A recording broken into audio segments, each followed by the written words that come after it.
Hey, what's up? Aaron Kubitz, personal trainer at Functional Aesthetics EC, where we're helping average guys perform better in their lives inside and outside the gym. So in today's video, just kind of another recap of some training that I've been doing probably a couple months ago. Just some basic pushing, pulling sort of workout. And as I say in kind of the general structure of your workouts, how you want to structure it is you want to have some form of, when you're doing your pulling exercises, you want to have both horizontal pulling, vertical pulling, and then with your pushing exercises, you also want to have that same factor. So for example, your horizontal pulling could be something like a bent over barbell row, a reverse fly, inverted row, and then your overhead pressing movements could all be categorized into that vertical pushing, right? So it's very basic, right? So you have, based off of your 6 primal movement patterns, so you have your bend pattern, which would be where you're hinging from the hips, right? So that'd be something like when you're doing deadlifts, when you're doing cleans, when you're doing kettlebell swings. And then you have the lunge pattern, right? So basically you have, lunges this way, you got side lunges, you have drop lunges. There's a lot of different variations of lunging, all very practical exercises that you're going to use in a typical day-to-day exercises. So we want to accentuate that and add a little bit extra challenge to those things so that when you're doing them in everyday activities or when you're doing sports, you can do them with ease and with proficiency and perform a lot better on the field or in life. Next thing that would be included in that would be the like I said, you have your vertical pressing, horizontal pressing, vertical pulling movements, and then horizontal pulling movements.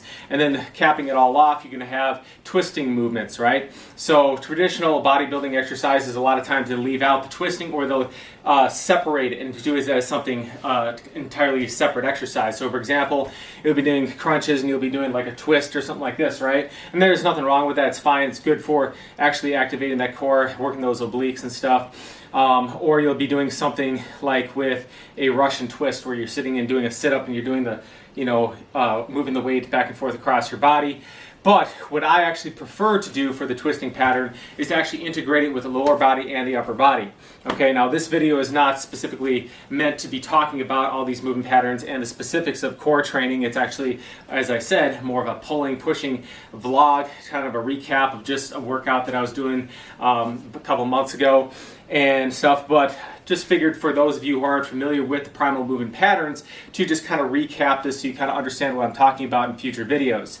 So you have those twisting movements, and like I said, like to integrate with the lower body with the upper body, right? So preferably doing your ab exercises, doing your core exercises standing or hanging, because that's going to be more applicable to everyday life. The function of your core muscles, which is everything from basically your butt, your pelvis here, all the way up to your neck here, front and back, and wrapping around, is to actually stabilize the spine, protect the spine, resist rotation, resist flexion, and provide that stability you need to act as an anchor point or a launch pad from where you're generating force for your limbs, right? So if you're doing things, and one of the reasons why doing, for example, doing push-ups or even doing like handstand push-ups, pull-ups and things like that might be actually more functional in a way than doing, say, a bench press or a lat pull down, would be that you actually have to stabilize the core. You have to integrate upper body and lower body, and the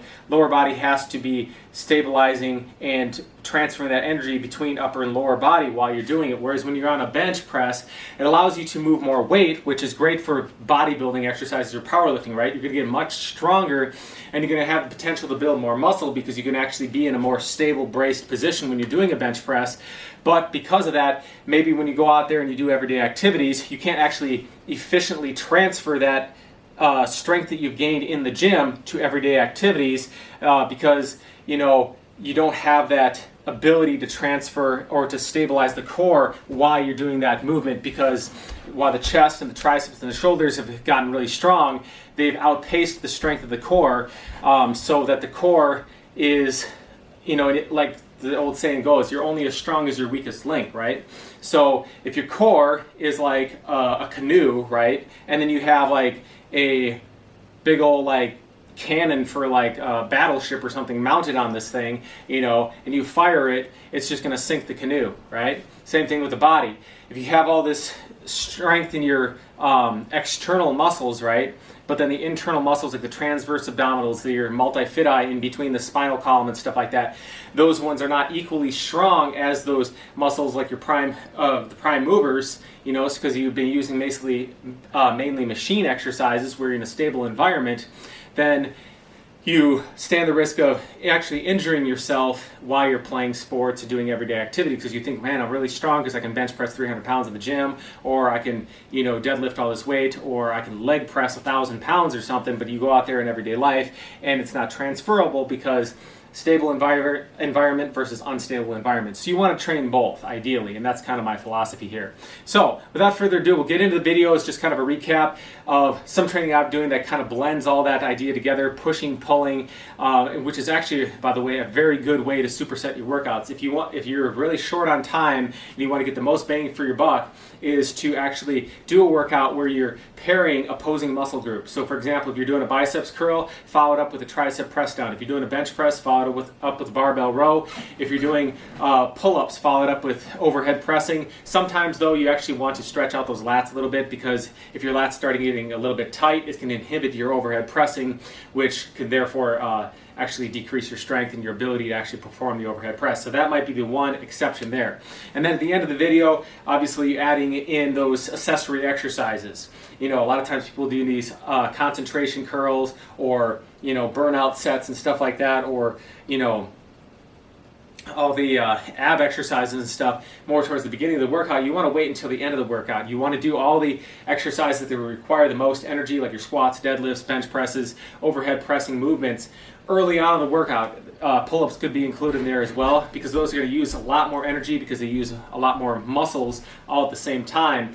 And so you want to do those first, and then with whatever energy you have left, do those things like rotator cuff exercises, ab exercises, lateral raises, you know, rope, tricep press downs, you know, concentration curls, things of that nature. Do those towards the end of the workout if you have time to do them. And a lot of times, you know, if you're just looking to you're not a competitive bodybuilder or competitive athlete or anything like that, and you just want to have a good, strong physique and just be strong and healthy, a lot of times you don't even need to do those exercises. You can stick to those basic exercises, maybe throw in some calisthenics exercises to help, again, integrate upper body, lower body, core training and stuff like that, and call it a day. Because a lot of guys watching this channel, you are short on time. You don't have a lot of time to train, and you want to get the most bang for your buck as quickly as possible. So, like I said, we'll get into the recap of what I've been training here, let you watch that, and then I'll see you on the flip side.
All right, guys, that wraps up the video. If you like the video, make sure you hit that thumbs up button. Really helps the algorithm, helps other people who might enjoy this kind of content see more of it. Now, one thing I do want to point out, when I was doing the overhead shoulder press, you might think, well, this is ego lifting. He only did 1 rep, and so obviously this is like close to his 1 rep max, and he just wanted to show off how much weight he's moving and stuff. Now, all that aside, my goal is to actually be able to press my own body weight over my head. So I got about 60 more pounds to add to that before I can actually do that. And then I figure, well, you know, that's kind of the holy grail for me. I want to be able to lift my body weight in most of the prime exercises at least, you know, as a bare minimum. With that being said, one of the reasons that I do that is actually sometimes, like in the beginning of your training, right? When you're a beginner and stuff, you can actually benefit from training higher volume, lower weight, doing more reps, because you're actually priming the central nervous system, training those movement patterns, and you also tend to have a lot of extra, you know, fuel and stuff in those muscles and stuff, and so you're getting a feel for what your body is capable of, right? And so working on that endurance and stuff like that in the beginning, and then later on going to more of a hypertrophy sort of program where you're working on moderate rep ranges, moderate loads, and stuff like that can be advantageous. Now, after a while of doing that, though, you might see that you kind of hit a plateau, right? You can't do more reps, you can't lift more weight and stuff, or you start feeling just like more fatigued and more than usual, right? Because you're not going to just continually go up and up and up and up and up where you're always getting stronger, always getting better. And the closer that you get to your genetic potential, the harder and harder that's going to be. And obviously, you know, if you wanted to start taking steroids after that and stuff like that, you can do that. But that, you know, bare minimum, before you want to do any of that, you know, I don't know a lot about steroids because I never actually planned to take any of them. But you know, at least 4 or 5 years of training naturally before you even consider trying to do any of that kind of stuff, because you're going to be nowhere near, and this is consistent training too. You're in the gym at least, you know, 2-3 times a week, every week for this period of time, because otherwise you're not going to be anywhere near what your genetic potential is in fulfilling that. So that being said, you might start burning out, you know, after a while where you're doing a lot of volume and lifting a lot of weight and stuff. And so what I like to actually do is I back off on that volume and I just doing heavy, because, you know, one thing that for me, one of my top priorities is, because, you know, like a lot of people, they think, well, I'm just going to run a lot or I'm going to work out a lot to burn off all these calories, right? Well, one thing that I learned early on, as long as you keep on putting fuel in the body and you're putting the right kind of fuel, and you're not relying on a lot of sugar and stuff like that and these processed carbohydrates, which are going to provide this quick burst of energy and then you're quickly going to burn out, as long as you're providing a good quality mix of, you know, healthy fats, complex carbohydrates, so potatoes, beans, oats, quinoa, things like that. And you obviously have that protein. Blood sugar is going to be stabilized. You're going to be efficiently utilizing those nutrients. And you're going to be able, as long as you keep on putting food in the body, you'll just be able to keep on going, right? And so the other thing is too, like even if you are eating those processed carbs, alcohol and stuff like that, like they say, you can't outrun a bad diet. So a lot of people try to do that and burn that out, right? But what I found is that instead, if you're short on time, you can maintain a very lean physique if you're eating properly. And the way that I've talked about this in some other videos was actually with something called carbohydrate cycling, right? So sometimes people will be like, well, I need to start doing fasting, or I need to start doing keto, or maybe I'm going to become a vegan or something like that because I want to lose this weight, right? You don't need to go to these extremes at the beginning. Start off with a balanced diet to begin with. I recommend having an even ratio or even amount of calories between carbs and protein, so 1 to 1, right? So if you've got, you know, 20 grams of protein, you got 20 grams of carbs. If you've got 50 grams of protein, you got 50 grams of carbs, right? And if you're trying to bulk up, then you bump those carbs up a little bit higher to create that insulin spike so you can, you know, feel hungrier, eat more food. Then about half a gram of fat per pound of your lean body mass, right? So maybe, let's say you're a 200-pound guy, maybe you're eating about, you know, 90 to 100 grams of fat a day, right? That's a good balanced starting point. Now, if you're really struggling to lose that weight or something like that, or you really have a very sedentary job where you're not actually burning off a lot of calories and stuff, and you just don't have a lot of time to train, what you can do is something called carbohydrate cycling, as I talked about before, right? So what is carbohydrate cycling? Carbohydrate cycling means that you go low carb for a few meals. You're not doing keto because it'll probably take you at least a week to get into keto, unless you're doing like half a marathon every single day, which will rapidly deplete that if you're not eating enough carbs, right? So you're basically sticking to those healthy fats, vegetables, and stuff like that. what you've basically done is just, say if you're normally eating a hamburger, right, or you're eating a steak and a potato, you just remove the potato, you leave the steak amount the same, leave the vegetable amount the same, leave the fat the same, right? After a while of doing that, you're going to slowly deplete those carbohydrates. And because you haven't adapted into ketosis yet, where your body's actually become super proficient at utilizing fat for fuel, you're going to kind of start running out of gas. Your workout's going to start, you're going to start running out of gas prematurely in your workouts. And at that point, when you start not being able to get through the workout, or you're hitting the wall too early, that's when you start adding those carbs back in, right? So first day you add 1 serving of carbs, the next day you add another serving of carbs, and maybe it doesn't take all that. You don't have to completely add all the meals back in or all the carbohydrates back in, and all of a sudden, okay, I got more energy, I can get back to doing it, right? And after a while, you see that weight starting to creep up, or maybe you have a little bit too much nervous energy to burn off. Okay, start lowering those carbohydrates down again and stuff, and you just cycle back and forth like that. Super easy, super efficient way to help maintain your weight, and that's what I do. So anyway, when you're trying to do that, if you're wondering how all this relates to doing these overhead presses, right? Well, when you're doing a lot of volume, so maybe you're doing a lot of running, you're doing a bodybuilding style routine where the reps are higher, you're doing more sets than, say, doing a powerlifting routine, what that's going to do is going to use a lot of energy. You're going to be burning up a lot of carbohydrates, depleting those glycogen stores in the muscles, right? And so you're not going to have the energy to do as many reps and stuff. So this is a perfect time to actually start moving more towards a powerlifting style of training, right? Doing a little bit lower reps, heavier weight, work on building up that strength. Now, because you're not burning off as much fuel and you've got about the same amount of fuel coming in, what's going to happen is that your energy stores are going to start gradually building up, right? And then because lifting heavy weights and stuff all the time, you might start feeling like, oh man, my joints are getting achy and stuff. I'm not getting stronger anymore. I've kind of plateaued and stuff. Maybe I'm getting a little bit of brain fog and everything. That's a great time. Start increasing your cardio, start doing more reps, slightly decrease the weight, go back to that bodybuilding style of training, and it's a great way to progressively get a little bit stronger over time, and also help you maintain your weight. So that's actually why I've been doing that, is just one heavy one, because I don't have a lot of energies in the muscles, at this point. And so just, doing that 1 rep and stuff like that, hold it over my head. Another benefit of doing that, you actually develop a lot of core strength. You're holding that heavy weight over your head, and what I try to do is protract and depress my shoulder blades to help improve that shoulder mobility in that joint while I'm holding it over my head. So you're building that core strength. It's also a great exercise for deep breathing as well. And so I'll just sit there and hold it, and stuff like that, and maybe hold it from anywhere between 10 to 20 seconds, lower it down slowly, and then maybe do a couple more sets like that. I might do anywhere from like 1 to 5 sets of just 1 rep and just call it good for that shoulder workout. So I've been rambling on a super long time. Hopefully you found some of this information I've been talking about relatively useful. As I said before, if you're interested in seeing more content related to exercise or workout design, preventing injuries and also working around injuries after you get them, nutrition for exercise, fat loss, muscle building, and just general performance and health, then consider subscribing to the channel by hitting the button in the lower right hand corner of the screen. We'll see you all next time for more health and fitness related information. Thanks guys for watching.